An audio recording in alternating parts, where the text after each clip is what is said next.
There are times when people hate having conversations with me. Why though?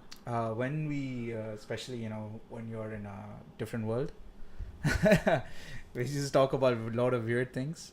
And then I have millions of theories.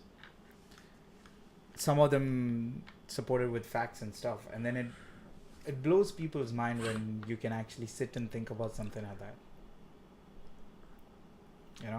Like I've met so many people who sit and they will explain something to me and I'll just be like, I did not ever in my wildest dream look at this subject and this matter. And it's just like opens up a whole new belief system inside of you. You've had that experiences? Yeah, actually. Yeah, I mean, it's this radical perspective shift towards a particular topic where you think you've only seen it a particular way and someone else tells you, no, why don't you check it out? When you think about it like this, then you're like, wow. Yeah. And sometimes they have multiple subjects that they can switch your mind left and right.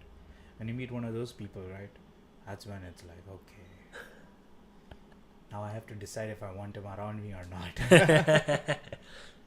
Like, he's good for a good time period, but the longer he stays around me, he's gonna mess with my head. I wouldn't mind that, actually. Yeah. Yeah, I actually wouldn't mind that. I have this friend who can talk about anything.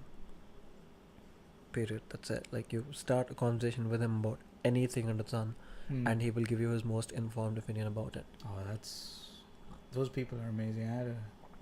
They just know. Yeah, they just the have subjects. a lot of conversations, and they will always walk up to people who they don't know much about, or they will just strike up a conversation and just listen. That's it. So one of my friends who currently lives in Mumbai, I met him, I think New Year's of 2017, and I told him I'm a stand-up comic.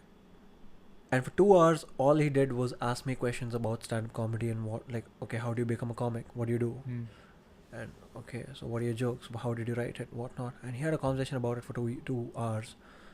And then 2 hours later, he tells me thanks. And so I go and ask him how you're not bored of just one person talking to you.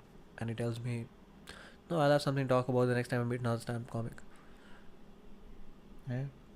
And he does that with everyone about everything. Every other subject. So if there's anything you start talking to him about, there is a very high probability he's already did his research on that. That's a deep way of thinking into certain people's head, when you meet people, hear all of these things, you do research on it, you're learned. It's banking a lot of things in your head. And he retains that, right? Like, it's not even one of those, I'll listen to you, but then I'll just forget tomorrow or something of that sort. He retains all of that just so he can talk to other people about it.